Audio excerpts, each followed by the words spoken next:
In the RBI Grade B interview, you are supposed to submit a very important document, which is NOC. It is such an important document that if you do not submit it, your candidature itself might be at risk. तो काफ़ी लोग पूछते हैं sir NOC है क्या, कौन ये NOC देगा, क्या सबको ये एनओसी लेनी पड़ेगी, and what happens if I do not have this NOC. So I will answer all these questions in this video. ध्यान से सुनिएगा so that last minute में कोई शॉक ना लगे और आपका कैंडिडेचर किसी रिस्की सिचुएशन में ना आ जाए. And before I go ahead, I also want to tell you about a free course.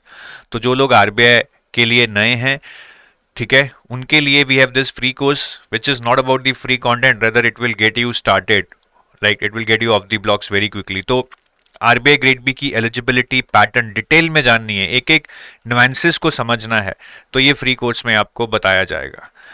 Paper कैसा आता है, प्रीवियस ईयर क्वेश्चंस में कैसे क्वेश्चंस आए हैं, how do I need to prepare for the next year, how can I prepare smartly with least effort, तो वो previous year questions आपको हेल्प करेंगे जो आपको फ्री कोर्स में मिलेंगे. Then it will help you with the strategy and orientation for various subjects. For example, for quant and reasoning, you will get to know what is the level and type of questions, how it is different from banking exams and CAT exam. ESI और FM में कैसा paper आता है? Will a candidate from non-finance, non-economics background find it easy to understand ESI and FM and score good in these exams? तो इस तरह के बहुत सारे जो क्वेश्चंस हैं वो इस फ्री कोर्स के थ्रू आपके सॉल्व हो जाएंगे. And this is entirely free. You just need to go to the description of this video, click on the link to join the free course and you would be in. Now NOC क्या होती है? देखिए, suppose कीजिए you are working in a ABC company and you are an aspirant for RBI grade B. You want to apply for RBI grade B. ठीक है, आप apply करेंगे, paper देंगे, आपको इंटरव्यू कॉल भी आ सकती है.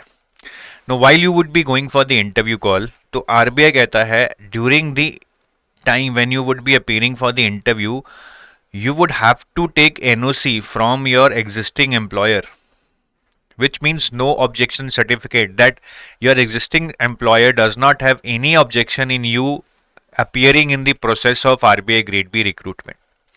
अब ये क्यों मांगा जाता है? देखिए, कई बार कोई बॉन्ड्स होते हैं, कोई फ्रॉड ना किया हो, उसके रिलेटेड कंफर्मेशन मिल जाए आरबीआई को, तो इसी तरह की कुछ चीज़ें हैं जिनसे बचने के लिए आरबीआई कहता है कि भैया आप एनओसी लाइए, so that we are very clear that your past is no is not having any blemish. तो ये नो ऑब्जेक्शन सर्टिफिकेट आपको अपनी कंपनी से लेना पड़ता है और आरबीआई को सबमिट करना पड़ता है during your interview process. Who all need to submit NOC? Now logically every candidate would have to submit an NOC जो भी आरबीआई ग्रेड बी के इंटरव्यू में गया है और उस टाइम पे किसी कंपनी में वर्किंग है. But I am little doubtful on this because now there are two category of candidates, those who are working in the government sectors और government undertakings, either central or state, and those who are working in the private sector.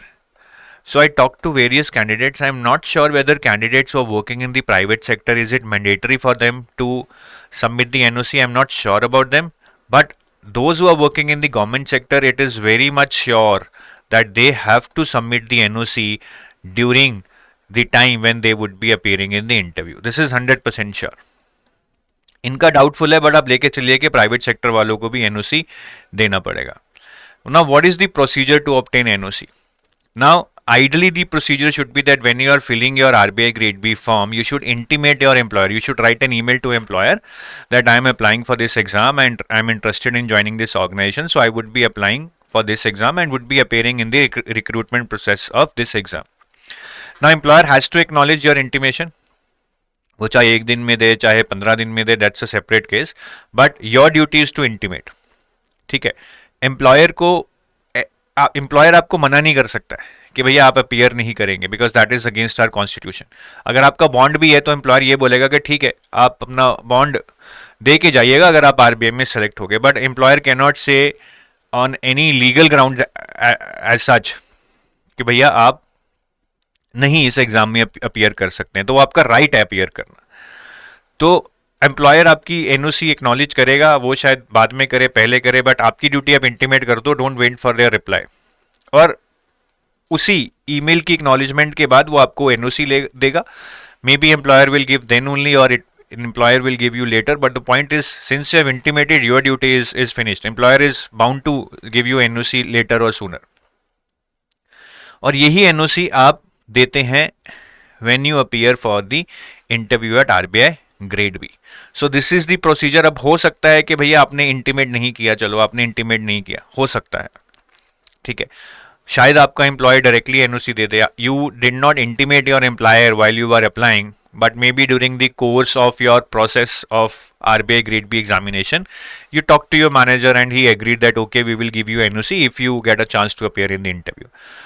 तो आपने शायद intimate ना किया हो, again that is fine, but NOC तो आपको चाहिए ही होगी. आप लेके चलिए, आप जैसे भी उसको अरेंज करें बाद में.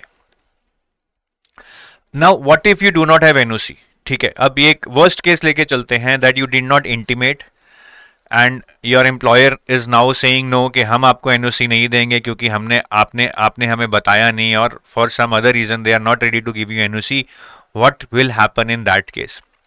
अब देखिए, आरबीआई वैसे तो they need this NOC when you are appearing for the interview, but काफी बार देखा गया है कि exceptions बनाई गई हैं कि if you do not have NOC during the time you are appearing for the interview, you can share this intimation. अगर आपने intimation की मेल भेजी है, you can share that mail that I have intimated my employer though I do not have NOC right now. आप ये intimation वाला email भेज सकते हो, या फिर कई बार आपसे एफिडेविट ले लिया जाता है कि आप वो एनओसी सबमिट कर देंगे इफ यू गेट सिलेक्टेड और वंस यू ज्वाइन आरबीआई. एक तरह से आपसे पेपर वर्क करवाया गया है कि आप वो एनओसी सबमिट करेंगे, ठीक है. तो ऐसा नहीं है कि आपको छोड़ दिया गया है. एनओसी नहीं है तो एफिडेविट लिया जा रहा है या इंटीमेशन ली जा रही है ताकि बाद में आप वो एनओसी सबमिट कर दो. वैसे बाद में अगर आप एनओसी सबमिट नहीं भी करोगे, once you join you anyway needs to submit your relieving letter. तो जो रिलीविंग लेटर है that needs to be submitted once you join RBI. तो जब आपने रिलीविंग लेटर ही सबमिट कर दी at that time, maybe even if you do not submit NOC that's okay, because आपने रिलीविंग लेटर ही submit कर दी है. रिलीविंग लेटर इटसेल्फ मींस कि organisation has no problem in you joining RBI, ठीक है. बट बेस्ट केस यही है कि भैया आप इंटीमेट करो, एनओसी लो, इंटरव्यू के ड्यूरिंग एनओसी लेके जाओ और ज्वाइनिंग के during you submit your relieving letter. That is the best course of action that you shall follow to avoid any complications in your joining. ठीक है. तो काफी लोग अपनी इंफॉर्मेशन भी नहीं देते हैं, वो बताते नहीं है कि मैं अभी किसी गवर्नमेंट ऑर्गेनाइजेशन में काम कर रहा हूँ, and when they get selected they simply join RBI and they do not give any relieving letter on NOC. but RBI को पता लग जाता है भाई, क्योंकि आपके PF डिटेल्स वगैरह वो तो आपकी नेक्स्ट ऑर्गेनाइजेशन के पास पहुंच ही जाते हैं depending upon your PAN number and Aadhaar. And then I've seen, my students have told me that in such cases the situations has become really complicated. कि आप किसी और ऑर्गेनाइजेशन में काम कर रहे थे, आपने बताया नहीं और ना ही आपने उसका रिलीविंग और एनओसी दिया, and you have joined RBI. Situation will become really complicated that might even lead to no you being chucked out of the organization. So please do not play any kind of bluffs.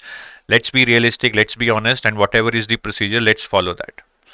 ठीक है. And before I go I also want to tell you about our courses. तो काफ़ी लोग जो assisted preparation से prepare करना चाहते हैं just to avoid no the time crunch they have, so we have this gold course which is a complete course for phase 1, 2 and interview. This silver course is for phase 2 and interview.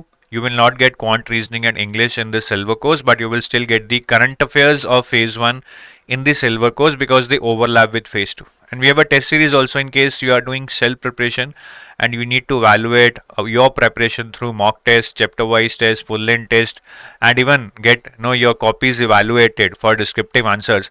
Then this test series is for you. This is a combined test series for phase 1 and 2. So with that I take your leave. I hope कि आप NOC के बारे में जान गए हैं और उसका प्रोसीजर अच्छे से फॉलो करेंगे.